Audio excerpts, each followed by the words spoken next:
Bonne semaine à tous, ici Benoît Meuret et voici vos actualités de la semaine avec Infocam qui commence maintenant.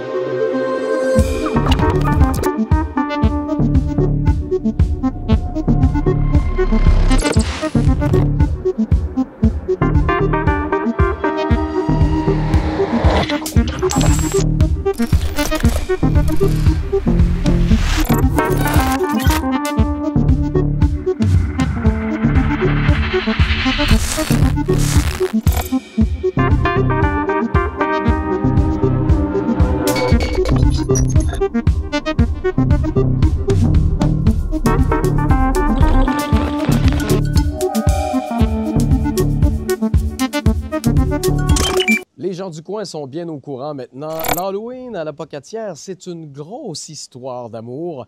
Et cette année, c'est plus de 10 jours qu'on a de festivités de prévues parce que c'est du 22 au 32 octobre. Bref, plus de précision maintenant. Je suis à la Pocatière, donc en face de l'hôtel de ville en ce moment avec ses merveilleuses décorations d'Halloween. Parce que là, je pense qu'on le sait, hein? Qui dit la Pocatière dit gros trip d'Halloween. Donc, cette année, est-ce qu'on a du nouveau? Est-ce qu'on a du différent? Qu'est-ce qui nous attend? Mais cette année, on a des classiques et on a de la nouveauté aussi, c'est certain. Donc, dans les classiques, la tournée pour la résidence de personnes âgées le mercredi. Dans les nouveautés, le mercredi, on a Loïc Beuzin qui vient faire un spectacle de magie à la Mosaïque. C'est gratuit de 18h15 à 19h. Voilà, donc ça c'est le mercredi. Le jeudi, on a une belle activité avec la troupe de théâtre 100 000 lieues qui sont de retour dans la montagne du collège. En fait, c'est la famille un peu déjantée qui va s'établir dans la montagne. Vous allez pouvoir venir les rencontrer, les différents personnages. Parfois, ils vont vous faire rire, parfois, ils vont vous faire peur. Donc ça, c'est de 18h à 20h. Le jeudi 23 octobre. C'est gratuit, l'entrée est libre, pas besoin de réservation. Vous passez, vous emmenez votre lampe de poche. Par contre, comme c'est dans la montagne, c'est important de pouvoir bien s'éclairer, savoir où est-ce que vous allez.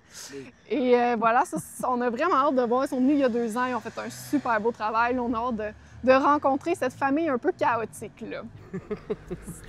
Et ça continue tout le week-end, dans le fond. Oui, donc on a le vendredi l'Allo Party qui est de retour. Un beau classique sur la patinoire au centre Bombardier. C'est gratuit de 18h à 19h45. Et encore là, il y a de l'animation, de créanimation qui va être sur place. Il va y avoir des friandises. Il va y avoir d'autres surprises dans le hall, mais on garde la surprise, là. Qui dit surprise, dit surprise. C'est ça, exact. Bien sûr, il y a les classiques qui reviennent, soit le clair de lune, le cinéma La Pocatière qui revient avec sa soirée, traditionnelle soirée de films d'horreur. Donc, il y a 2 films qui seront présentés. On ne sait pas encore lesquels, mais éventuellement, elle va nous les partager. Généralement des classiques, voilà. J'imagine. Oui, en effet. Le samedi, retour, bien sûr, de nos maisons hantées. Il y a la maison au centre La Pocatière toute la journée, là, de 10h à 17h. C'est gratuit. Il y a notre maison aussi hantée au collège. Un incontournable maintenant dans le collège. Ça permet aux gens d'entrer, de voir les catacombes parce qu'on descend au sous-sol. Oh. C'est vraiment magnifique. On est chanceux de pouvoir compter sur eux là, parce que c'est quelque chose à organiser. Et c'est les jeunes de Paramundo et du gouvernement étudiant qui ont pris ça en main encore une fois cette année. OK, donc ils sont impliqués à chaque année à ce niveau-là. Oui, voilà. En plus, c'est vrai que l'endroit est parfait pour se faire peur. Dans le oui, exactement. Puis ça, c'est un petit coût de 3 $ par personne qu'on demande justement pour les encourager, financer ces belles organisations-là. Sinon, c'est ça dans l'après-midi, le samedi 25 octobre, en fait, à la cathédrale de 13h à 17h. Il y a beaucoup d'animations familiales. Il va y avoir un sculpteur de ballons. Vous allez pouvoir venir apprendre à sculpter vos propres ballons. Il va y avoir aussi des jeux gonflables, bien sûr, un classique, le maquillage qui est de retour. Il va même avoir un caricaturiste et il va être de retour le soir aussi. D'ailleurs, le soir de 18h à 21h, qu'on retourne sur la 4e avenue faire de l'animation. Il va y avoir notre fameuse parade de 20h à 21h suivie des feux d'artifice. Oui, on est chanceux, c'est notre 19e édition. Oui. On a des gens qui nous suivent depuis des années. Par exemple, notre commanditaire présentateur, c'est M. Sébastien Demers, qui est avec nous depuis des années. On en a des nouveaux aussi, comme Alstom. Alors, tout ce qui se passe pour la famille au niveau du stationnement de la cathédrale, eh bien, c'est la place familiale Alstom. Alors, ça commence dans l'après-midi, mais jusqu'en soirée, là, jusqu'à temps que les feux d'artifice commencent, les activités ont lieu. Et la Desjardins, qui habituellement sont très présents sur la 4e avenue, auront déménagé leur pénate. Alors, on a fait plutôt dans le stationnement de la Cour Pinchot. C'est l'espace familial, non, l'espace kermesse, fête foraine Desjardins. Okay. Alors, il va y avoir une dizaine d'activités de kermesse où les gens vont pouvoir se lancer des défis et s'amuser toute la soirée. On a des commanditaires qui viennent année après année. On en a des nouveaux. On est un peu victime de notre succès parce que les gens veulent embarquer. On nous parle déjà du 20e. Alors, non, c'est vraiment une belle activité. Et Marteau Napoli, qui est notre porte-parole, est encore avec nous cette année. On parlait de déjanté tantôt. Là. Lui, il a une vibe, une énergie vraiment déjantée. Et maintenant, il représente David Pinault, qui est un chanteur. Et après les feux d'artifice, il y aura un spectacle au Centre Bombardier, organisé par le Club Hibou. Alors, il sera en spectacle à partir de 22 h. Alors, Mato sera là, assurément, pour encourager son poulain. Donc, on voit que c'est vraiment un événement que tout le monde veut mettre la main à la pâte parce qu'ils savent que tout le monde veut voir ça de toute façon. Oui. J'ai vu un 32 octobre ah oui. à un moment donné. Seule ville sur la planète à avoir un 32 octobre. À la demande de Luc Pelletier, qui est le maître du labyrinthe, on trouvait que c'est un beau clin d'œil parce qu'effectivement, l'Halloween prend une place de plus en plus importante à la ville de la Pocatière. C'est notre événement fort de l'automne. Alors, lui va faire 2 activités le 32 octobre. L'Apocalypse pour les enfants en après-midi et pour les adultes en soirée. Ça a l'air que c'est vraiment épeurant. Et il va avoir pour la première fois le lancer de la citrouille. Alors, soit le lancer avec le bras ou si vous avez une catapulte, on incitait les gens à en fabriquer durant l'hiver. Alors, ça va se faire le 32 octobre dans les 2 cas. Il faut aussi souligner que le 31 octobre existe toujours à la ville de la Pocatière. Oui. Alors, les enfants vont aller dans les rues pour ramasser des bonbons. On invite les gens à décorer et à les accueillir. Et le service intermunicipal de sécurité incendie va s'assurer de la sécurité des petits monstres toute la soirée jusqu'à 20 h. Bon, en espérant que les gens participent un maximum, puis que les enfants puissent avoir des belles maisons décorées à les visiter à ce moment-là. Oui, c'est important de regarder nos programmations. On va aussi avoir des panneaux, parce qu'il y a des choses qui se sont ajoutées après que le dépliant se soit fait. Okay. Par exemple, le musée ouvre le 30 octobre tout à fait gratuitement pour découvrir deux expositions sur la poutine et sur la pomme de terre. Et on invite les gens à se déguiser. Alors, il va y avoir des animations. C'est tout à fait gratuitement pour toute la famille. C'est le moment de sortir son costume de patate, là. De patate ou même, elle veut un petit peu comme la petite cantine. Alors, juste un petit tablier, un petit chapeau, juste pour être dans l'esprit de l'Halloween. Alors là, c'est vraiment du 22 jusqu'au 32 octobre, finalement, qu'on va avoir des activités à la ville.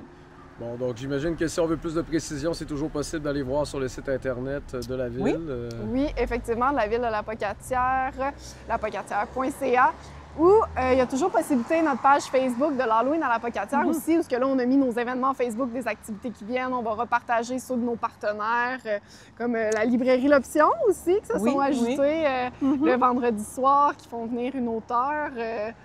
Bianca Lemelin. Lemelin, c'est cela. Et donc, ça va être une super belle occasion de rencontre pour venir voir cet auteur-là, faire des dédicaces. Pardon. Ouais. Fait que, voilà. Puis venez visiter et page Facebook et site Internet parce qu'il y a encore 3 concours qui vont avoir lieu. Plus beau costume, aussi au niveau des commerçants qui iront décorer. Oui, exactement. Et plus beau char allégorique aussi. Alors, toutes les informations, code QR pour aller voter, tout ça, ça va être sur notre site Internet et sur la page Facebook de l'Halloween à la Pocatière. Bon, bien, on affichera ça aux gens, puis je vous souhaite un bel Halloween à ce moment-là. Bien, au plaisir de vous rencontrer sur la 4e avenue. Yep! Tandem Jeunesse de la Pocatière est à sa 2e édition cette année de la Nuit des Sans-Abri. Gros spectacle, gros micro ouvert et bien entendu beaucoup de rassemblements de prévus pour aider ces gens qui sont dans le besoin et pour sensibiliser aussi face à la cause. Plus d'informations maintenant. Bonjour Sophia. On revient cette année avec une seconde nuit des sans-abri. Bravo! Oui. Qu'est-ce qu'on a comme bilan de l'an dernier, hein? Ben, on est quand même vraiment satisfait là, de la première édition. On a reçu environ sur le site là, au courant de la soirée entre 100 et 150 personnes. Donc, ça a dépassé nos attentes. Là. On savait que c'était la première édition, puis peut-être que les gens n'avaient pas encore entendu parler de l'événement. Donc, ça a dépassé nos attentes. Donc, on revient pour une deuxième année. Puis, je pense que la Nuit des sans-abri va être là pour rester et revenir à chaque année. Donc, on est très satisfaits. Qu'est-ce qui fait que, d'après toi, que les gens ont participé à ce point-là, hein? Bien, je pense que beaucoup de gens se sont sentis concernés. Plusieurs personnes avaient besoin d'être plus informées aussi sur la réalité, l'itinérance. En Kamouraska, il y en a-tu vraiment? Ça ressemble à quoi? Puis je pense que justement, au Kamouraska, on a une belle communauté tissée serrée. Fait que les gens se sentaient interpellés, avaient envie de venir témoigner de leur solidarité. Donc, je pense que c'est ce qui explique. On a une belle gang locale. Oui. Et là, qu'est-ce qu'il y a de plus, mettons, cette année? Est-ce qu'il y a des nouveautés? Ben, la formule reste vraiment la même. On va être à la même place là, au parc intergénérationnel de la Pocatière. On a toujours Joe Robichaud, là, chansonnier bien apprécié, qui va être des nôtres là, pour cette année. Ce qui change, en fait, c'est que l'année dernière, à un moment fort, ça a été le micro ouvert. Oui. Puis c'était à la fin de la soirée, puis c'est là où il commençait à avoir moins de gens. Donc là, on a devancé l'événement micro ouvert. Il va être en début de soirée pour qu'il y ait plus de gens qui puissent assister à ce moment fort. OK. Fait que, mais sinon, la formule reste la même. Sur le site, il y aura distribution de hot dog, breuvage chaud, soupe offert gratuitement, des vêtements chauds aussi qui seront offerts aux gens dans le besoin. On ne change pas une formule gagnante. On s'inspire vraiment là, de l'année dernière, foyer, feu extérieur avec guimauve. Ouais, Je vais sûrement venir au micro ouvert à ce moment-là. Oui, c'est un appel à tous. On est dans la période d'inscription. Là, donc, si jamais les gens ont de l'intérêt, là, sur notre page Facebook, on va avoir les informations pour s'inscrire au micro ouvert. Donc, on parle pour les gens qui font de la musique, lisent des textes, des choses comme ça? Oui, ceux qui sont à l'aise sur la scène. C'est sûr que peut-être pas pour une grosse prestation musicale avec drum. Oui, on y va simple. On y va simple, mais oui, on parle d'une prestation de 3 minutes environ par participant. Et l'objectif de cette soirée-là, ça reste de la sensibilisation? Oui, sensibilisation, solidarité en personne aux situations d'itinérance, juste pour lancer comme message que on est une communauté engagée, ouverte à tous, on soutient ces personnes dans le besoin-là, de ne pas hésiter, qu'on reconnaît qu'il y en a dans la région, au Kamouraska, puis de ne pas hésiter à venir chercher l'aide si nécessaire, que des organismes qui sont sur place, qui répondent à toutes sortes de besoins pour les personnes plus vulnérables. Et est-ce que Tandem a une idée, dans le fond, du portrait de l'itinérance au Kamouraska? Bien, c'est sûr que les gens veulent savoir des chiffres, hein. Ils veulent avoir un nombre précis de situations d'itinérance déclarées ou pas. Malheureusement, non, il n'y a pas de chiffre précis. Ce qu'il faut savoir, c'est que oui, il y en a de l'itinérance. Ça prend différentes formes au Kamouraska. C'est sûr que souvent, ça va être plus de l'itinérance cachée. Pour ce qui est des statistiques, il faut dire que pour la première fois, le Bas-Saint-Laurent participait à l'exercice du grand dénombrement pour les personnes en situation d'itinérance. Donc, un exercice qui était réalisé dans 16 régions du Québec, je pense, en avril dernier, pour justement dénombrer les personnes en situation d'itinérance pour avoir des chiffres, des statistiques. Les données ne sont pas encore sorties. Puis, ce qu'il faut savoir, c'est que c'était pour dénombrer les situations d'itinérance visibles. Donc, tout ce qui était itinérance cachée, les gens qui font du couchsurfing, qui habitent chez un ami, chez un membre de la famille, les situations d'hébergement temporaire, comme sont cachées, ne sont pas dénombrées. Donc, le portrait qui va sortir de ce dénombrement-là, ne sera pas la réalité. Malheureusement, ils vont être en dessous de ce que c'est. Okay. Fait que le chiffre, risque pas d'être élevé au Kamouraska ou au Bas-Saint-Laurent, considérant que c'est ça, les gens en itinérance cachée lors de cette soirée, parce qu'il faut dire que c'était une soirée précisément, le dénombrement. Ah oui. Donc, ça ne sera pas représentatif de ce que c'est réellement le portrait. Oui, on est peut-être dans une région où c'est moins évident qu'une grande ville, effectivement. Mais c'est quand même une première que le Bas-Saint-Laurent participe à l'exercice du dénombrement, donc ça peut être encourageant pour la suite. Clairement, le gouvernement reconnaît qu'il y en a de l'itinérance au Bas-Saint-Laurent aussi, donc c'est c'est important de le chiffrer. Attaquons vite le problème. Mhm. Ben, merci beaucoup, puis je te souhaite une belle soirée, bien entendu. Merci. Bye-bye.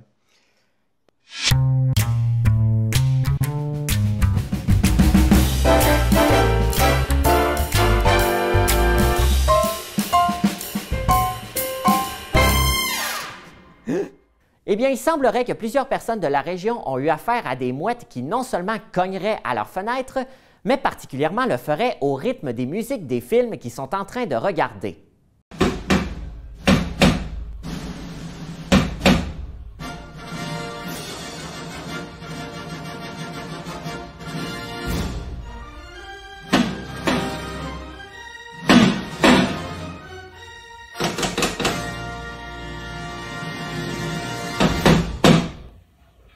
Cela ferait suite aux autres signalements d'activités animales étranges, dont des marmottes criardes dans la région.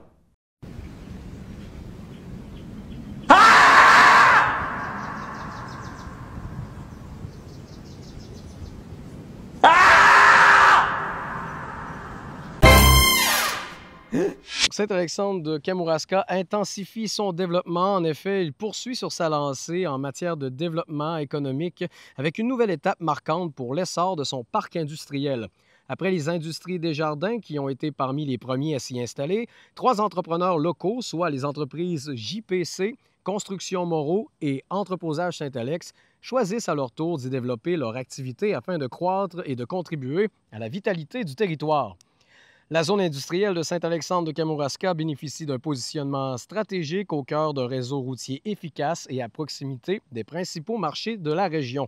Au-delà des bénéfices économiques, ces projets viennent renforcer le sentiment d'appartenance et la fierté collective. En accompagnant les entrepreneurs d'ici et en poursuivant ces efforts de planification, les élus municipaux réaffirment leur engagement à soutenir la croissance économique et la prospérité du territoire. Le Cégep de l'Apocatière déploie son plan stratégique 2025 à 2030, un plan qui s'articule autour du verbe « agir » qu'on peut voir comme un acronyme d'attractivité, gestion durable et responsable, innovation et rayonnement. Réparti sur 3 campus, l'Apocatière, Montmagny et Témiscouata, et mandataire de Cégep virtuel, le Cégep de l'Apocatière demeure un acteur clé du développement régional. Avec ce plan, le Cégep de l'Apocatière réaffirme son rôle d'institution phare du Bas-Saint-Laurent et de Chaudière-Appalaches tourné vers la réussite, l'innovation et le développement durable. La TVCK fait tirer pour ses membres uniquement 3 boîtes de porc au rail. Le premier prix est une boîte d'une valeur de 300 $, la deuxième 250 et la troisième 200 $. Au rail est fier partenaire de ce concours.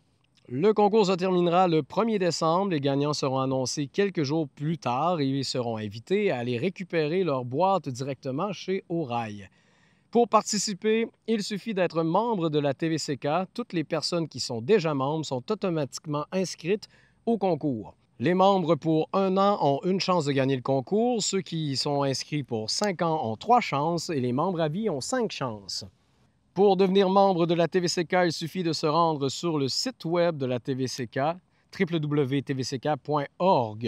À noter que la TVCK organise le concours pour augmenter le nombre de membres et promouvoir sa nouvelle plateforme. Devenir membre de la TVCK permettra de, oui, participer au concours Orail, mais d'être également automatiquement inscrit au concours subséquent que la TVCK va organiser. Vous aurez également droit à un vote lors de l'Assemblée générale annuelle et surtout, cela vous permet de soutenir votre télévision locale qui, toute l'année, fait un travail acharné pour livrer du contenu qui est différent, original, dynamique, un peu loufoque, comme la population qu'elle tente de représenter. On pouvait récemment lire dans le Placoteux que l'actuel préfet de Kamouraska, Sylvain Roy, a réagi à la prise de position publique de 9 maires de la MRC en faveur de son opposante à la préfecture, Mme Nancy Dubé. Ce dernier en profite pour souligner l'importance numéro 1 d'avoir opté pour une préfecture élue par une population civile et non simplement par les représentants de la mairie. Pour M. Roy, le calendrier demeure fort chargé puisque l'exécutif d'un gouvernement demeure en poste, même en campagne, et il le sera jusqu'à la nouvelle assermentation après les élections du 2 novembre.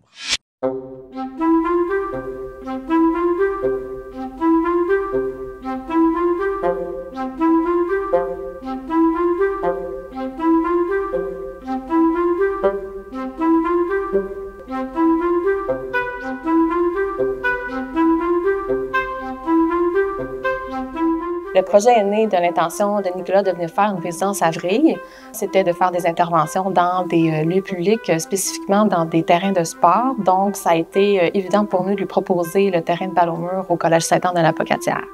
C'est une construction énigmatique, monumentale, dans un lieu paisible. Fait que c'est vraiment...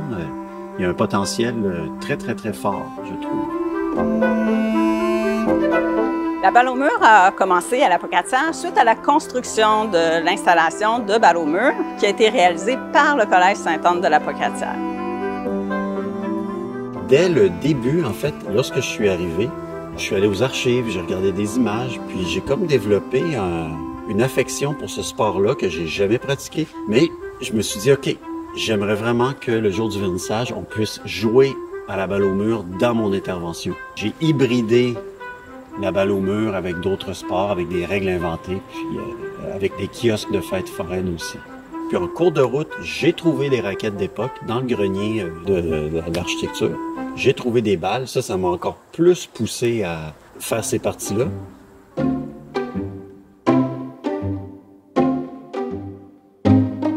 Le principal rôle de la Ville de la Pocatière dans ce projet-là, avec Vrille, ça a été de soutenir Vrille dans le déploiement de sa mission.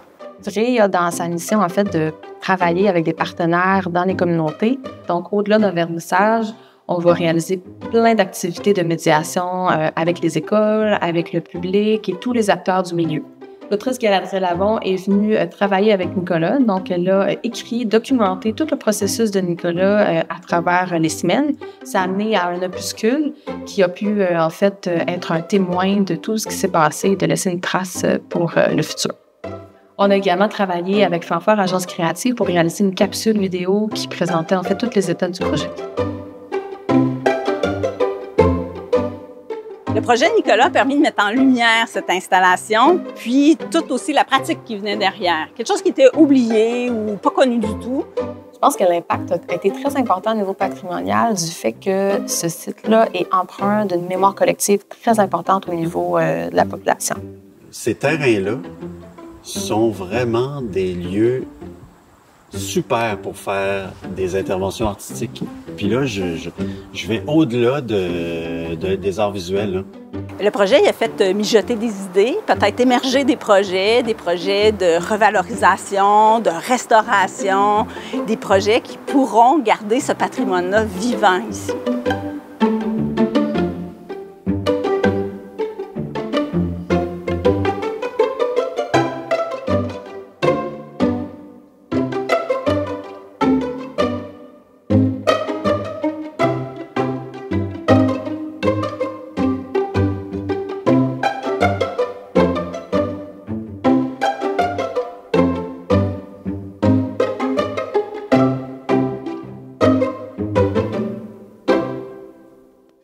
On est l'automne, on le voit avec le tapis de feuilles mortes un peu partout et qui dit automne dit Halloween. Et maintenant, on peut même dire Halloween égale cirque de la Pointe-Sèche. Car pour une nouvelle année, c'est 2 soirées de party qui sont prévues. Plus d'informations maintenant.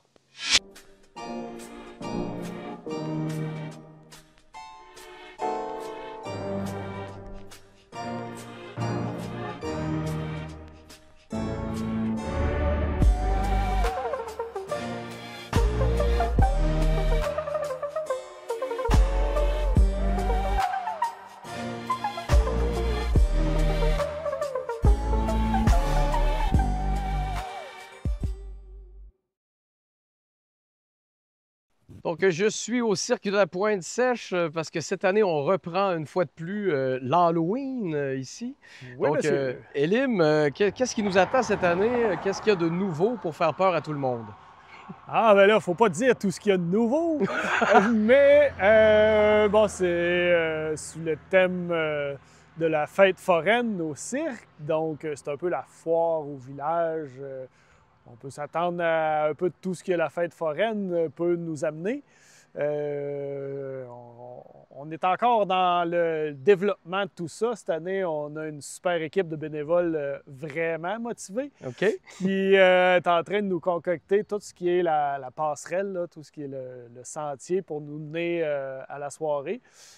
Cette année, ce qui est un peu de nouveau, c'est qu'on va avoir des DJ un peu comme l'habitude pour la fin de la soirée, mais on va aussi avoir un groupe de musique, puis c'est tous des talents locaux. Oui. Donc, on est bien les Pèlerins contents. des Dunes, je crois. Oui, exactement. On les a eus en studio, justement. Les Pèlerins des Dunes, le DJ Nordique et DJ Philomène, donc trois super artistes de la région. Fait que c'est un peu ça qui est de nouveau cette année, mais sinon, c'est sûr qu'il va y avoir encore une fois des prestations de cirque. On a des artistes qui sont déjà venus. C'est tous des artistes qui sont déjà passés chez nous avant dans diverses productions. Fait que je pense que ça va être vraiment intéressant au niveau artistique aussi, au niveau acrobatique. On se permet d'aller peut-être un peu plus loin dans le décor au niveau de la scène pendant ces représentations-là. Donc, c'est pas mal ça. Est-ce que c'est encore, je pense que pendant un bout, il y avait une version peut-être pour les plus jeunes, une version pour les plus vieux? Effectivement. Donc, le vendredi 24, c'est plus la version pour enfants. Enfants, ados, adultes aussi, c'est pour tout le monde, mais c'est plus familial. Donc, l'accent est plus mis sur le sentier. Donc, on a 4 départs. À chaque demi-heure, il y a une nouvelle vague de départ qui s'en vient dans le sentier. Puis, c'est un petit spectacle de cirque aussi avec DJ ambiance musicale, mais ça termine vers 10 heures. Donc, une petite soirée mollo, mais un peu le fun quand même. Ouais. Un peu beaucoup, on pourrait dire. Par contre, le samedi, là, c'est vraiment plus 18 ans et plus parce que on considère plus comme un party qu'un spectacle, Oui. même si pendant la soirée, il y a aussi un spectacle de cirque et des prestations des artistes musicaux qu'on a nommés tantôt. Mm-hmm. Donc, effectivement, c'est plus pour adultes jusqu'à 3 heures du matin. Et là, ça ferme. OK, moi, ça ferme en même temps que les bars. Là. C'est ça, un vrai c'est party. Là. Ouais. Et l'an passé, si on fait un petit bilan, ça a toujours été aussi populaire? Oui, l'année dernière, on était très heureux de l'achalandage. Le vendredi soir, c'était complet. On avait vendu tous nos billets. Le samedi, il restait de la place, mais l'ambiance était quand même là. Déjà, juste avec les bénévoles puis l'équipe qu'on est avec les artistes, on est presque une cinquantaine. Donc, juste entre nous, on a beaucoup de plaisir. Fait qu'on ajoute avec ça les gens qui veulent venir faire la fête avec nous. C'est un peu la clôture de notre saison de cirque aussi, là, de remercier tout le monde puis de faire la fête ensemble. Bien sûr. Puis là, dans le fond, si on a envie d'être là, est-ce qu'il faut réserver notre place d'avance? Ou... Oui, effectivement, c'est toujours mieux de réserver notre place. Vous pouvez le faire sur notre site Internet. C'est ça. Mieux vaut prévenir que guérir, ils disent. Donc, les billets sont déjà en vente. Déjà, ça va bien la vente des billets. Donc, oui, si vous voulez votre place, vous êtes mieux de vous prendre d'avance. Bon, ben le message est lancé en vous souhaitant 2 beaux parties. Puis merci pour l'invitation pour tout le monde, Élim. Ben merci d'être là. C'est tout pour cette semaine. Donc, on n'oublie pas, si vous cherchez quelque chose à faire pour l'Halloween, eh bien, du 22 au 32 octobre, la Ville de la Pocatière vous offre une panoplie d'activités. Le 24-25 octobre également, au Cirque de la Pointe-Sèche, réservez votre place si vous voulez en faire partie du gros party. Et finalement, on n'oublie pas le 17 octobre également, la Nuit des Sans-Abri à la Pocatière. Merci, bonne semaine!